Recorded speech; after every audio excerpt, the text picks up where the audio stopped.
Well, can you still see me? Oh, you can't. Just a second.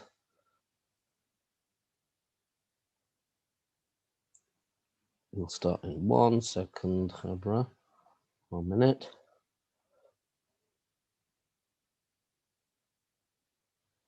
Okay. I think we... Right.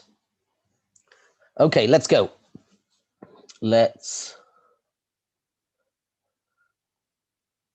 Okay, so tonight's Amud is Lamed Gimel Amud Aleph.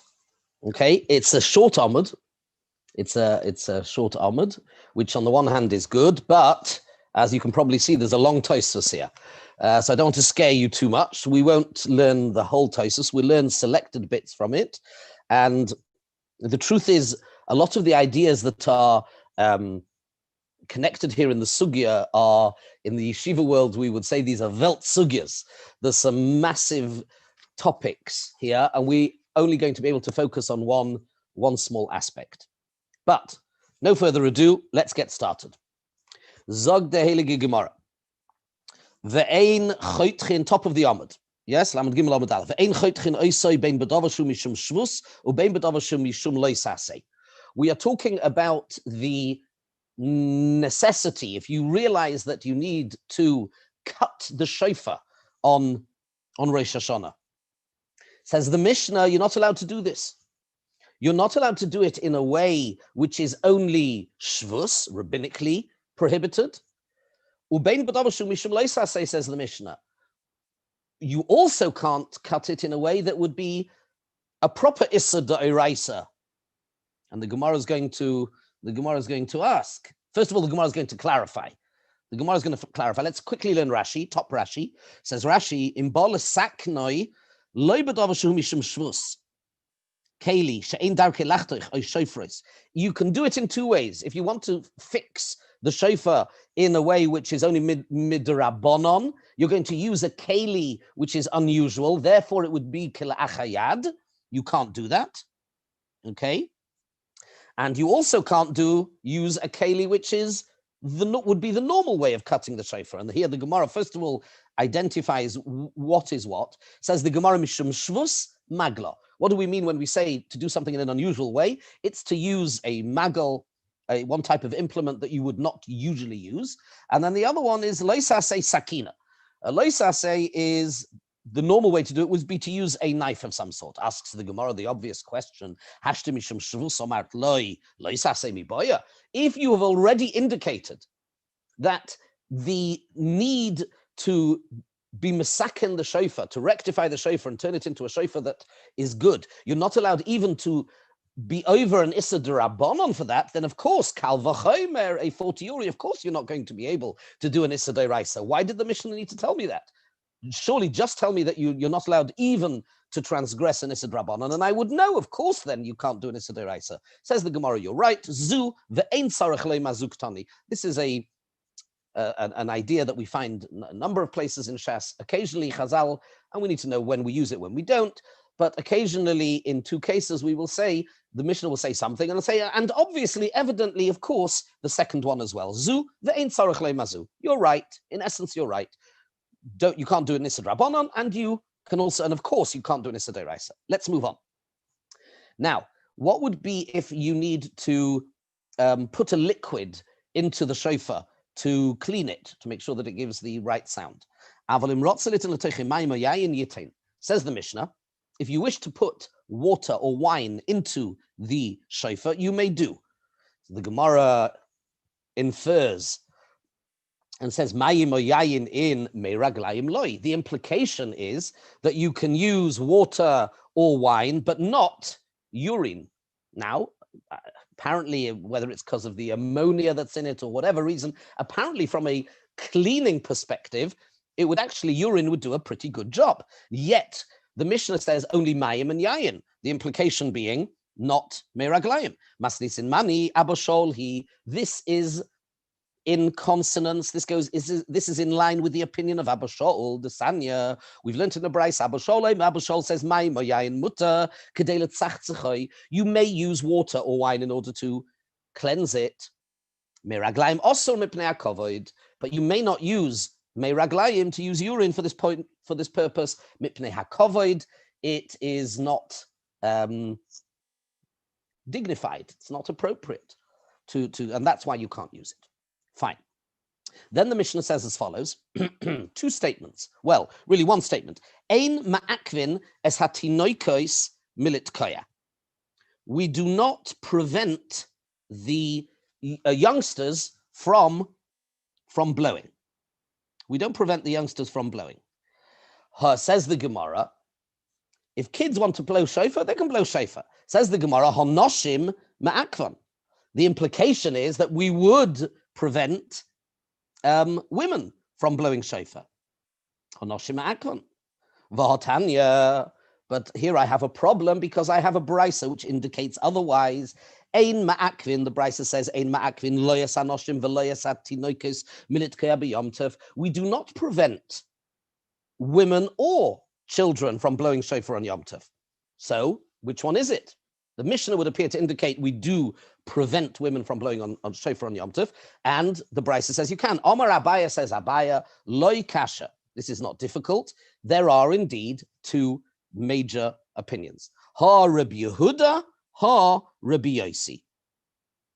One is the opinion of Rabbi Yehuda, and one is the opinion of Rabbi Yossi. Our Mishnah goes along with the opinion of Rabbi Yehuda, who says that it is forbidden, and Rabbi Yossi and Rabbi Shimon say that it is okay.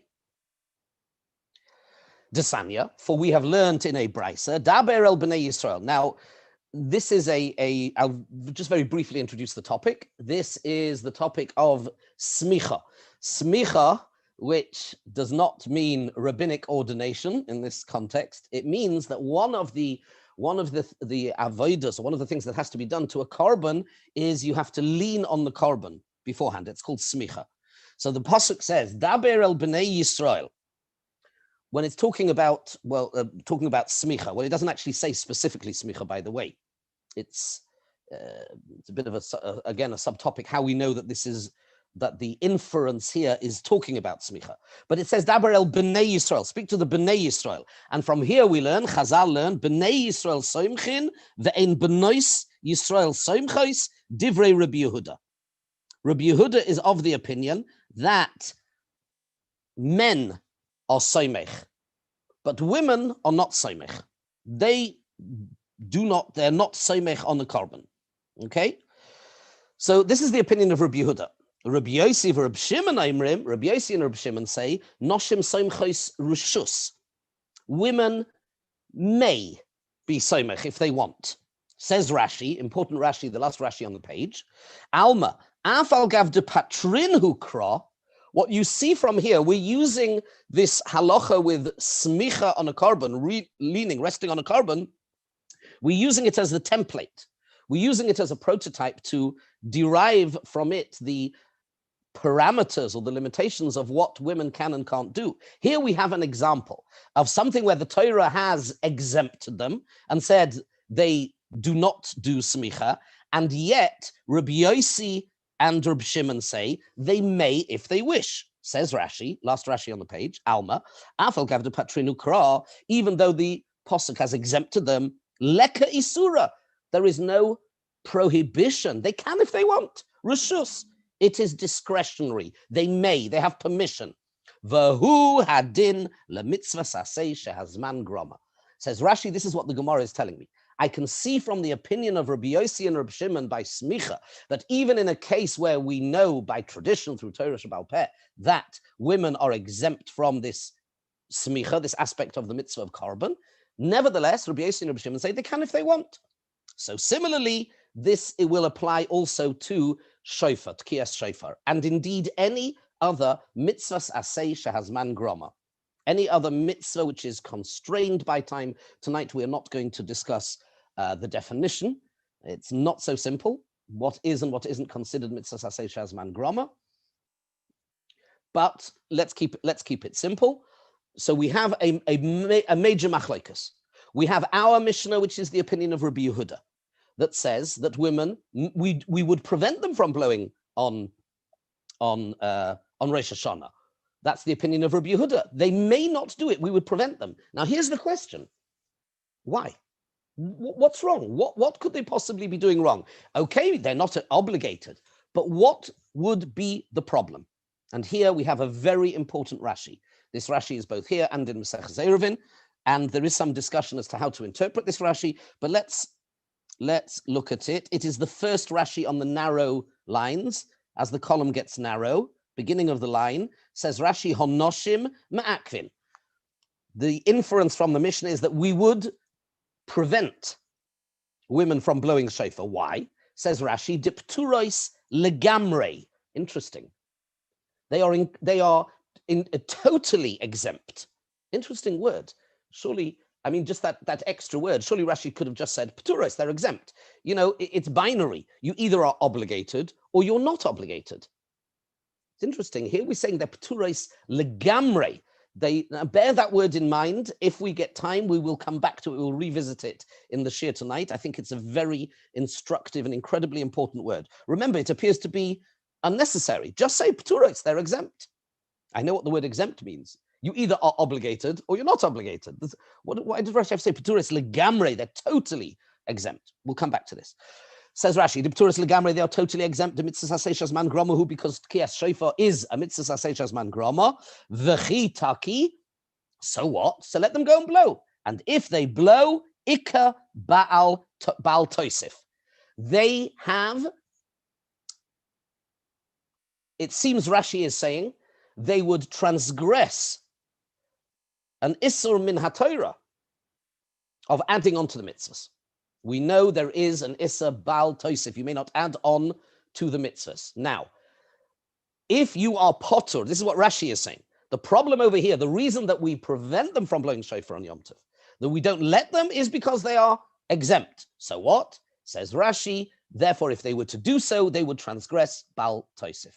Asks the Maharsha, before we go any further, asks the Maharsha, he says, I don't understand. He says, bal toisif only applies when there is a mitzvah here, there is a chiyuv, or there is a mitzvah, you're performing a mitzvah, and you insert into the mitzvah, you add an element into the mitzvah, right? We know, for example, bal toisif only applies when in the zman of, potentially in the zman of the mitzvah. If I were to eat matzah tonight, right? Let's say I was to decide to eat matzah tonight and think it's a mitzvah. Have I been over bal toisif? No, I'm an idiot, but I haven't been over bal toisif. Now, on the other hand, sleeping in the sukkah on Shmini Atzeres could be problematic, because there I could be adding on to the zman. Or if you put in 5 minim in the lulav, I'm doing the mitzvah, but I've added an element. Over here, asks the Maharsha, this woman is potter. There is no mitzvah. So she can blow whatever she likes. So how can there be bal toisif? Remember this question. Hopefully we'll get to an answer before the end of the Shiur. Right. So this is the Gemara. So to summarize, we have our Mishnah here that goes along with the opinion of Rabbi Yehuda, that women may not perform a mitzvah which they are exempt. And there seems to be another opinion, the opinion of Rabbi Yossi, that even if a woman is potter from doing a mitzvah, she may, nevertheless, if she wishes, she can choose, she can elect to do the mitzvah if she so wishes. Okay? So far, so good. And that, in summary, is the sugya. Let's dive into Tosfos. Now, I know it looks scary. It's a long Tosfos, but don't worry, we're not going to learn all of it. Okay? We will look at a few bits and pieces. We'll try and extract a few elements from it and see what we are able to extract. Before we do that, I want to read you just to keep you awake and interested, hopefully. I want to read you from a Mordechai in Megillah, right? So the Mordechai, one of the important Rishonim, early Rishonim, and he quotes the following question, and you'll see in a minute, shortly why it's relevant. Says the Mordechai, V'nishal laharav Tuvia mivina. There was one of the Rishonim called Rab Tuvia who was in Vienna, and he was asked the following question: Eich sagi nohor poiter bonavu bnei beisai mikiddush. How can a blind person, somebody is le'aleinu v'le'alechem, somebody is blind, So he comes home Friday night and he is mitzi his family in Kiddush. How can he be mitzi them Yidei Chayva? How can he help them discharge their obligation? V'hala Rabbi Yehuda, but surely according to Rabbi Yehuda, and we will visit this shortly, Tosfos is going to mention the opinion of Rabbi Yehuda. V'hala Rabbi Yehuda da Omar Suma Mikol HaMitzvos. There is a Gemara in Bava Kama where Rabbi Yehuda is of the opinion that a blind person is potter from all mitzvahs. Okay? A big shaila in the poskim whether we paskin like this Rabbi Yehuda or not. But let's go along with the opinion of Rabbi Yehuda. According to Rabbi Yehuda, a blind person is potter from mitzvahs. Somebody who is potter, we know, cannot help somebody else discharge their obligation. So how can it be that a blind person, Nebuch, he won't be able to come home and make kiddush for his family? And yet we find that they do. And nobody's ever said, oh, they shouldn't do that. How can that be right? And there's a long Mordechai, and I'll just go to the lines at the end that we want. And he says as follows. Listen to these words. And he contrasts it to a woman. And this is what we're going to really be discussing tonight, because Tosfos is going to be exploring the suitability, whether it is appropriate to compare the exemption of a woman from time-bound mitzvahs to the ptur, to the exemption of a blind person. And this is going to have all sorts of nafkaminas. This will make all sorts of practical differences. Okay, but this is going to be a classic piece of lomdus, where by virtue of our hopefully clear analysis, we will be able to drill down to understanding exactly what's going on over here. So the Reb Tuvia Mivina is asked this question, and he's asked, so why is it different than a woman? A woman can't make kiddush. Somebody who is potter can't be mitzi somebody else. So how can this blind person do it? And he says as follows: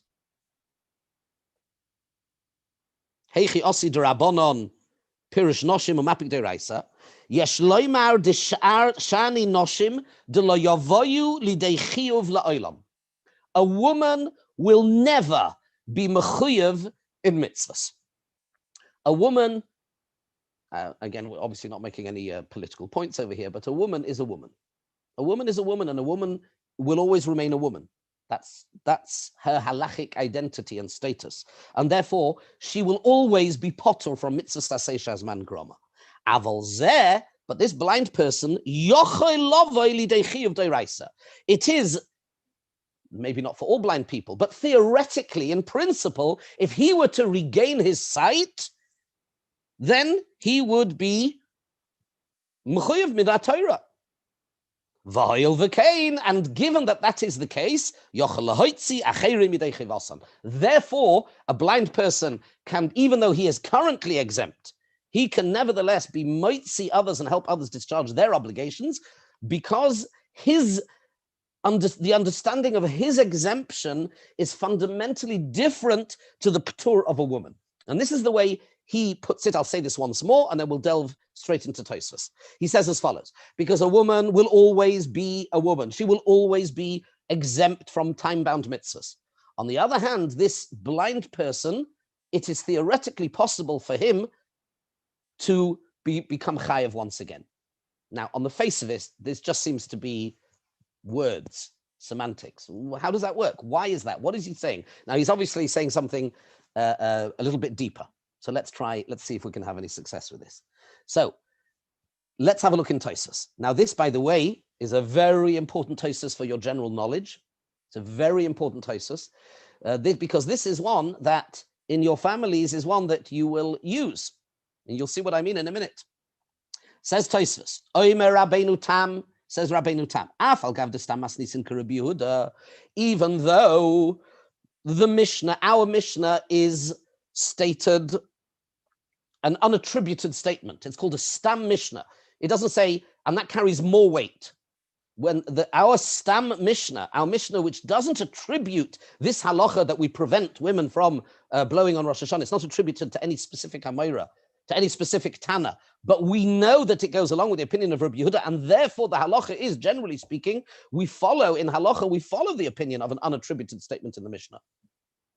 Nevertheless, this case will be an exception. Says Tosfos, this case is an exception. Says Rabbeinu Tam, Afal gav the stam maslitzin Rabbi Yehuda, halacha Rabbi Yossi. The halacha actually follows Rabbi Yossi, which gives license for women to perform mitzvahs aseh shazman grama if they so wish. They're allowed to do so. Why should we change the way that we normally paskin? Denimukai imoi. He brings here a list of different reasons why we paskin like Rabbi Yossi. Number one, he says, and it's an interesting and strange one, some of the achronim ask, nimukai imoi. He says because he brings compelling logic with him. And this is a statement that is said about Rabbi Yossi elsewhere. His statements were logical and compelling. The question is, it doesn't seem to be enough to override the usual rule, which is stam that we paskin like a stam mishnah. On its own, maybe it's not enough, but he adds another thing. He says another reason why we should paskin like Rabbi Yossi, that women can perform mitzvahs aseh shazman grama, is because Michal bas Shaul hoisa manachas tefillin. We find, the Gemara tells us in Eruvin, that Michal, the daughter of Shaul HaMelech, she wore tefillin. The Ishtoi shel Yoina, and the wife of Yoina Hanavi, shahoisa oila l'regel. She would accompany her husband and go do the mitzvah, which is a mitzvah which is only incumbent upon men over the age of 13 at the Sholosh Regalim, to go up to be seen, lirois v'leirois, to go and be seen present yourself in front of Hashem, as it were, in the Beis HaMikdash. That's a mitzvah that only applies, it says, Yeroi kol zechurcha. It's a mitzvah that's only incumbent on men. It's time-bound, doesn't apply to women. And yet, the wife of Yoina Hanavi would go with him. So here's a second example of a woman performing a mitzvah aseh shazman grama. So obviously, there was no Bal Tosif. Obviously, it was not problematic. Michal bas Shaul wore tefillin. Yoina Hanavi's wife went up and did aliyah l'regel. V'hahu uvda, and there's another story. There is a story in the Gemara in Chagiga Dehivanula, Ezras Noshim, a fascinating story, again, not really for now, but they took a korban into the Ezras Noshim and allowed women to do smicha, to lean on it. K'dei lasos nachas ruach lenoshim, fascinating Gemara, to give the women pleasure, to make them feel good. K'dei lasos nachas ruach lenoshim. That's a fascinating subject on its own, how that works. So, point number one, says Tosfos, Rabbeinu Tam, comes down very clearly, halachically, on the side of Rabbi Yossi and Rabbi Shimon, not on the side of Rabbi Yehuda. So women may perform mitzvahs, time-bound mitzvahs, even though they're exempt, and there seems to be no problem, according to Tosfos, of Bal Tosif. They're not adding on. And this is something we would need to understand. And then here is the real bombshell. And this is actually halacha l'maisa, a massive difference between whether you are Sephardi or Ashkenazi. Okay? Because this is a machlekes between Rabbeinu Tam and the Rambam, and it eventually becomes a machlekes in two places at least, in Siman Yud Zayin, and then later in between the Shulchan Aruch and the Ramah, whether women, for example, ben shlulav, yes. So says Rabbeinu Tam, umutorois levorech al mitzvahs aseh shazman groma. Not only may they do the mitzvah, but they can make a bracha.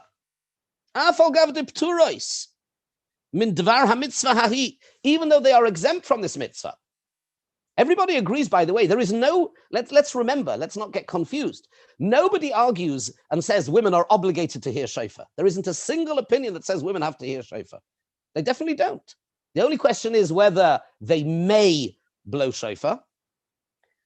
And if they do, because remember, they're not obligated, even if you're going to say, like says Rabbeinu Tam, that we're going to paskin like Rabbi Yossi, that they may do a mitzvah aseh shazman grama, but making a bracha might be another whole thing, for two reasons. There are two possible objections one could think of. Number one, the name of Hashem, saying the name of Hashem, which he's going to talk about this a little bit later, where there is no good reason to say it. We know that you're not allowed to take the name of Hashem, like Sisa in the Aseres Hadibros in the Ten Commandments, utilizing Hashem's name in vain. And secondly, look at the language and the text of the bracha. It says, Asher kiddushanu b'mitzvos v'tzivanu. She is saying he sanctified us with his mitzvahs and he commanded us. No, he didn't. So it would you could easily subscribe to the first view, the first part of Tosfos, that it's okay, they can do mitzvahs. It's not Bal Tosif, without necessarily subscribing to the second chiddush of Rabbeinu Tam. But Rabbeinu Tam goes all the way. Let's see what he says. He says they can make a bracha. Like Michal Bas Shol. Michal Bas Shol put on tefillin, and although it's missing here, but the Tosfos Rosh and others add in a word, mistoma. It is a reasonable assumption, because we find nothing to the contrary, that she not only put on tefillin, but she made a bracha. We don't find it explicitly, but Tosfos says we assume we know she put on tefillin, and we assume that she did it as a man would put on tefillin. In other words, she made a bracha as well. V'teida. Now, here is where we get to our second important text. And I want to give you the background here before we go any further, and then we can get into some of the lomdas, because as I say, we're not going to manage to get through the whole Tosfos. There is a Gemara in Bava Kama that discusses whether a blind person is obligated in mitzvahs or not. The opinion of Rabbi Yehuda is that a blind person is potter from all the mitzvahs in the Torah. He's potter, he's exempt. The Gemara there discusses how and where we learn it out. We don't need to know that detail. Rabbi Yehuda holds that a blind person is potter from all mitzvahs in the Torah. There was a very famous Amoira who was blind, Rabbi Yosef. Not to be confused with Rabbi Yossi, who was a Tana. Yes, I'm sure. So, Rabbi Yosef was Sagi Noher. Rabbi Yosef was literally, it's a euphemism, it means full of light. This is a term that we use for somebody that's blind. It's a nice way of putting it, Sagi Noher, full of light. Rabbi Yosef, by the way, is the one that said in the Gemara on Shabbos, he says on on Shavuos, he said, if it wasn't for this day, he said, I would have been nobody, I would have been nothing. But because of the day of Matan Torah, I became special, became the great Rabbi Yosef. Now, Rabbi Yosef was blind. So he made the following statement in the Gemara in Bava Kama. He said, Meireish hava amina. Initially, he said, if somebody would have told me that the halacha is like Rabbi Yehuda, that a blind person is potter from doing mitzvahs, I would have been very happy. He said, I would have been incredibly happy. Why? Because then I would have been doing mitzvahs because I would be exempt. So why should he be happy for not having to do mitzvahs? Because Rabbi Yosef was doing mitzvahs anyway. Of course he did the mitzvahs. He said, but initially I thought that it's better to do mitzvahs even though you don't have to. I'm doing an amazing thing. It's better than being commanded because I'm not commanded and I'm still doing it. So if somebody would have said to me initially, he says, if somebody would have come to me and said, Rabbi Yehuda is right. A blind person does not have to do mitzvahs. He said, I would have been the happiest man alive. Why? Because I would still be doing the mitzvahs and I would get such incredible sechar for doing mitzvahs, even though I didn't have to. But then he said, I found out the opinion of Rabbi Chanina.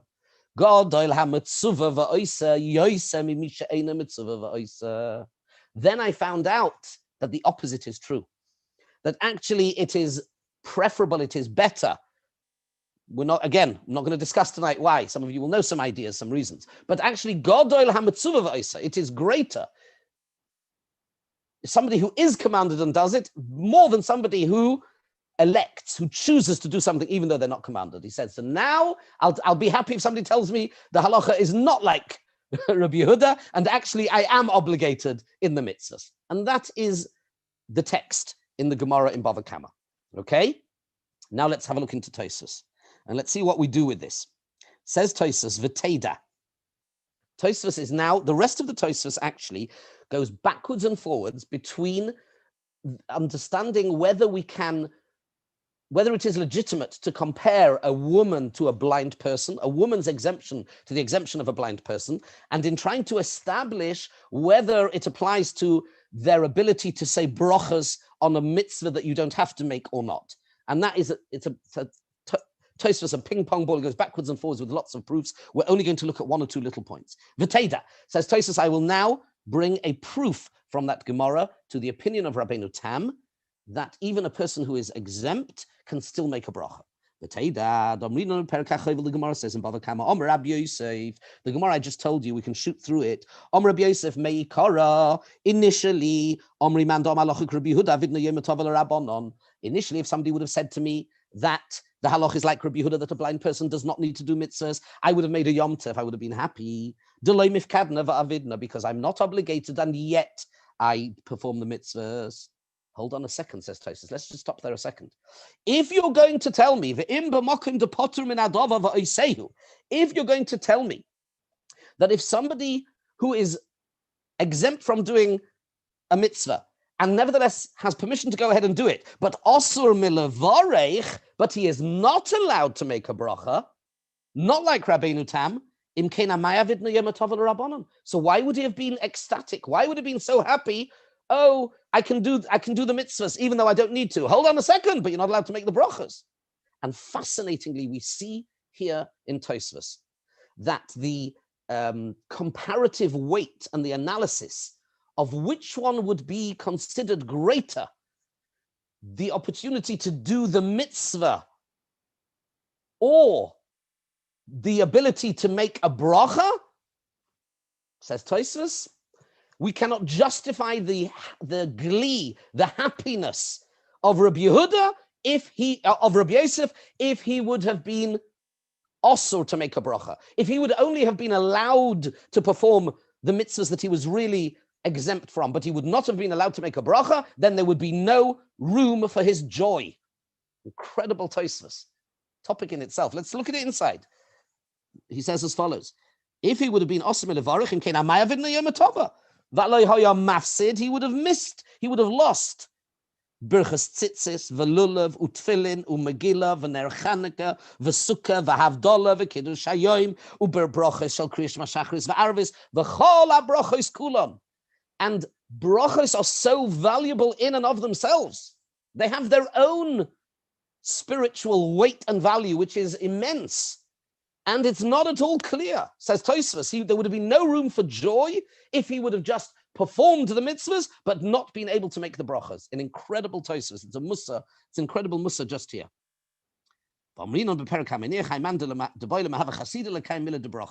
want to be a chassid, make sure that brachas are incredibly important. They keep us anchored and grounded and connected to the Rabbeinu Shalom. And therefore there would be no room for his joy. And since he was joyous, says Tosfos, we have here a proof that somebody who is exempt from doing mitzvahs is nonetheless allowed to make brachas. Hence, his joy is justified. Incredible proof. Okay, let's move on. Tosfos then goes backwards and forwards with lots of different proofs and counter proofs. And we want to ask ourselves really the following question to try now and get down to the analysis now in the time that's left to us. Okay, here's a question for you. And it's a question the Rishonim discuss. And it's one that really everybody should ask. We should all ask ourselves. Let's assume for a second that the halacha is like Rabbi Yehuda. Okay, so the halacha is like Rabbi Yehuda, that a blind person, sorry, just give me a second, that a blind person is potter. Okay, sorry. Okay, that a blind person is potter from mitzvahs. Let's assume that we pass like Rabbi Yehuda. Okay, Tosfos and many of the Rishonim point out that Chazal midrabanon obligated blind people to keep mitzvahs. I'll say that again. It is a bit of a machlokes Rishonim, but there are many opinions in the Rishonim, Tosfos included, that even though a blind person is minat Torah, biblically he's exempt from doing mitzvahs, but the Rabbanon came along and they were mechayev him. Rabbinically, they obligated him to do all the mitzvahs in the Torah. And here we have now the following question. Simple question. Sounds simple, but it really says a lot. Why did Chazal see fit to obligate the blind person midrabanon in mitzvahs, but not the woman? A woman is potur. I mean, we don't publicize this. If a woman wants to stay in bed on Rosh Hashanah and not listen to the shofar, Not that, of course, she wouldn't. Our Noshim Tzidkonis want to be there, of course. But theoretically, she would have done absolutely nothing wrong. Chazal did not see fit to obligate women in the mitzvahs in which they are potter, and yet they saw fit to obligate a blind person. Why? Why? Let's see Tosfos. Let's go down towards the bottom of the Tosfos. It's 2, 4, 6. It's 8 lines up from the end of the Tosfos. First word on the line starts with ulefi. Okay, got it? About 8 lines up from the end of the Tosfos. First word on the line is ulefi. Says Tosfos, ulefi mashe pirashti desumachayev midrabanon. Says Tosfos, on the basis of that which I have explained to you, that although a blind person is potur min haTorah from mitzvahs, he is nevertheless mechuyev, obligated to do mitzvahs midrabanon. The isha patura, and yet a woman is exempt. Yesh litein ta'am b'davar. There is a reasoning, there's a logic here. What's the logic? Dehechmiru rabbanon besuma. Chazal were stricter when it came to the blind person. Mishum dehava mino debar chiyuva. Because he is the species of person that is obligated. He is part of a species that is obligated in mitzvahs. He has a personal exemption, but he is totally and utterly included in a group. He has a group identity. His group identity is he's a Jew. He is male. He's over bar mitzvah. These are halachic layers of status and identity, which means he is then included in that grouping, in that min, in that species. And he has a connection to them. And therefore Chazal, although min haTorah he is exempt, but given that he still belongs, he isn't disqualified by virtue of him not being part of that collective, not being part of that group. He's still part of that group. He's a Jew, he is male, he's over bar mitzvah. He has a technical problem, which lets him off the hook. Therefore, Chazal said, okay, so you're off the hook, min haTorah, midrabanon. We will obligate you. Whereas Tosfos doesn't say the whereas. We have to draw our own conclusions with the whereas. And what it seems is, Tosfos is saying, whereas a woman, her exemption is not one which comes out of a technical detail, but she is not a part of the min. Her exemption is because she does not belong to a collective group which is mechuyev in certain mitzvahs. It's a different exemption. Now, it sounds like these are just words. What difference does it make? Let's see whether we can try and, in the few minutes we have left, let's try and work this out a bit, okay? In order to do this, I need to share some more ideas with you very quickly, okay? First question for you. Let me ask you a shaila. You're on mute, so it doesn't matter. I'll go through it quickly. Let me ask you a shaila, interesting shaila. A blind person. Is a blind person allowed to eat pork? He's potter from the mitzvahs in the Torah. Is he obligated not to do negative? Is he chayv in the lavin? So, interestingly, Rabbi Akiva Eiger and the Pri Megadim say that he is obligated he's obligated to keep all the 365 negatives. He may not transgress anything in the Torah. He is exempt from all positive commandments, but he may not transgress any negative. He can't be over a lois haseh. There's an interesting line of reasoning, by the way, which is if Chazal obligated him to do the mitzvahs midrabanon, listen to this, and it's really a subtopic, but it's interesting and it should get you thinking. Here's a question. The Rabbanon come along to the blind person and say, hi, we are the Rabbanon, and we are telling you that you should do the mitzvahs min haTorah, the biblical mitzvahs, but we are going to obligate you to do them. You only need to do them midrabanon. Surely he could just turn around to them and say, I'm sorry, and who are you exactly? And why should I listen to you? Just because you've got a nice long beard and you may be very wise and very saintly, and so what? The only reason we listen to Chazal is because the Torah says, Lo yisasur min hadavar. the pasuk says in Shoftim, you may not deviate. There is a negative commandment in the Torah that you may not reject what Chazal tell you. So it is self-implied, says Rabbi Akiva Eiger. There are other proofs as well. But it's self-implied that if we're going to say, as Tosfos says, that a blind person is obligated to do the biblical mitzvahs, but the obligation is only midrabanan, then that must be that he is obligated not to transgress the negative commandments. Otherwise, he wouldn't have to listen to the rabbanon. Right? There are others that argue. The Noda B'Yehuda, and one of the Rishonim, at least one of the Rishonim, are of the opinion that a blind person he can transgress the negative commandments. Now, this sounds very extreme, and how it works is not for now. The Noda B'Yehuda tells that opinion, and really we find this opinion in one of the Rishonim, no less an authority than the Tosfos Rid in a sefer that he wrote called Sefer HaMachriah. Okay, and he says as follows. He says as follows that a blind person is not obligated in la'avim. Okay, but then he asks the following question, and let's see how far we manage to get.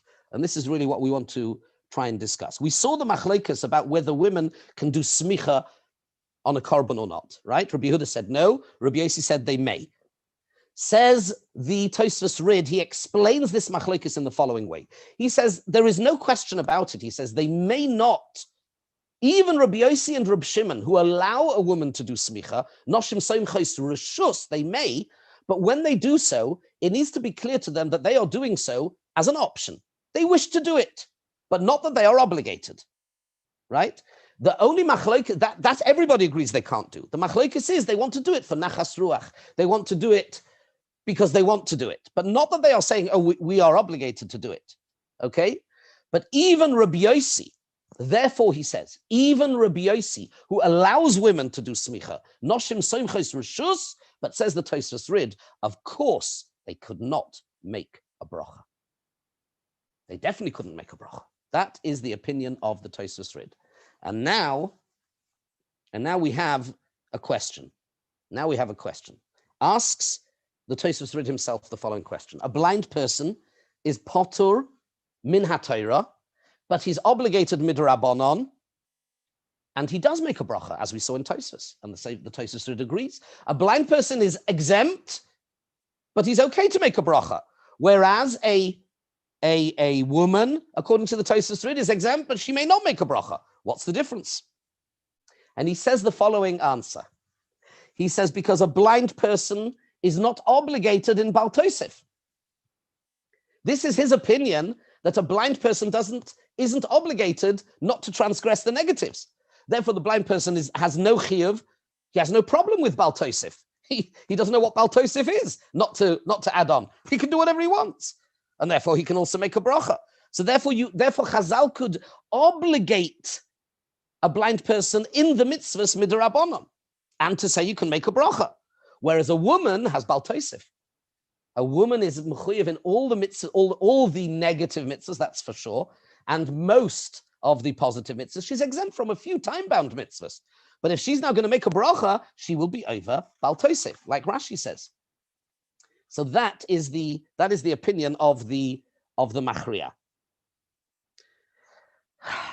The problem with this is that if we are going to go along with, in Rashi's opinion, if we're going to say, in Rashi's opinion, that a blind person is obligated in la'avim, then we have a real problem. How could Rabbi Yosef have kept the mitzvahs? This question is asked by the Yeshuas Yaakov. Okay, let's get the question clear. If we're going to say in Rashi's opinion that Rashi holds that a blind person is chayav to do la'avim, that he may not transgress. Now, it's true this is a machlokes, but standard opinion is that a blind person may not go and eat pork. That's a standard opinion. It is true there are some other opinions. We've got the Sefer HaMachriah.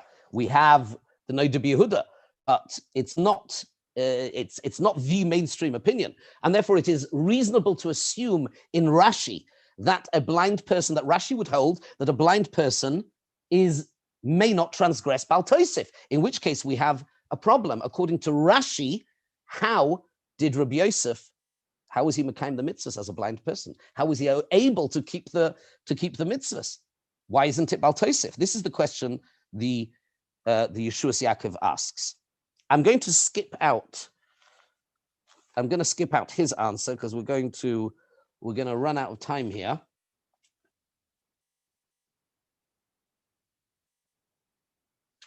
I'm going to try a different approach. Remember the Maharshal we started with.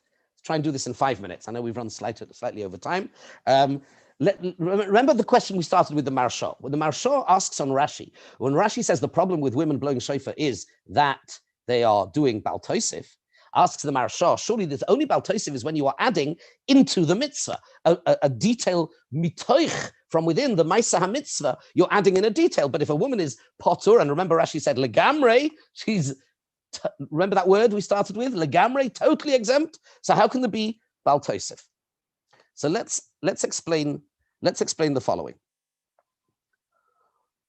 When given that a time-bound mitzvah only applies to males, therefore, when a woman does the mitzvah, what she is saying is that the obligation, the parameters of the obligation of the mitzvah, one of the dinim in the mitzvah is that it applies to women as well. That is considered, just the fact that she does the mitzvah is altering the structure, the tzura of the mitzvah, because a mitzvah such as Tkiyah Shofar is a mitzvah that only applies to certain species. It only applies to a man. And therefore, by her doing the very fact that she does it, she is demonstrating, she is, so to speak, adding in a detail into the mitzvah. There are details in the mitzvah. When you do it, who does it? That's also part of the structure of the obligation. And that seems to be possibly the pshat in Rashi. Let's just try and broaden this a little bit further. Let's try and understand this a little bit deeper. And this is a bit subtle. Time-bound mitzvahs. When it comes to time-bound mitzvahs, time-bound mitzvahs were not given to women, full stop. The Rebbeinu Shalom decided that women as a species, as a group, they were not given the mitzvahs. They have no connection to time-bound mitzvahs at all. On the other hand, think about a blind person. A blind person absolutely is part of this broader group. He's part of this broader group that is obligated in mitzvahs. He is a Jewish male. He has a technical exemption from the obligation to perform the mitzvah. The mitzvahs were given to him as well. Time-bound, when it comes to women were not given time-bound mitzvahs at all. As a subspecies, they were not given to them at all. They have no connection. There is no mitzvah shofar. Mitzvah shofar was never said by Hashem to women at all. On the other hand, mitzvahs were said to every male. Then there are some males that have certain technical exemptions. But it's an exemption in the chiyuv, in the obligation to actually go and do the mitzvah. And this should be ringing some bells. This should be ringing some bells. We now go back to the modcha that we started with. And this is what the modcha meant. We'll come back to that in a second. Therefore, Rabbi Yosef was happy. When he would have been told that the halacha is like Rabbi Yehuda, why would he be happy? How could he perform mitzvahs? How could he make a bracha? Because he still has a connection to all of the mitzvahs. He is still connected to all of those mitzvahs. He has a technical exemption that he does not need to perform. He will not be held accountable. He doesn't need to perform it. But if he does it, of course, he has everything. All the conditions are in place.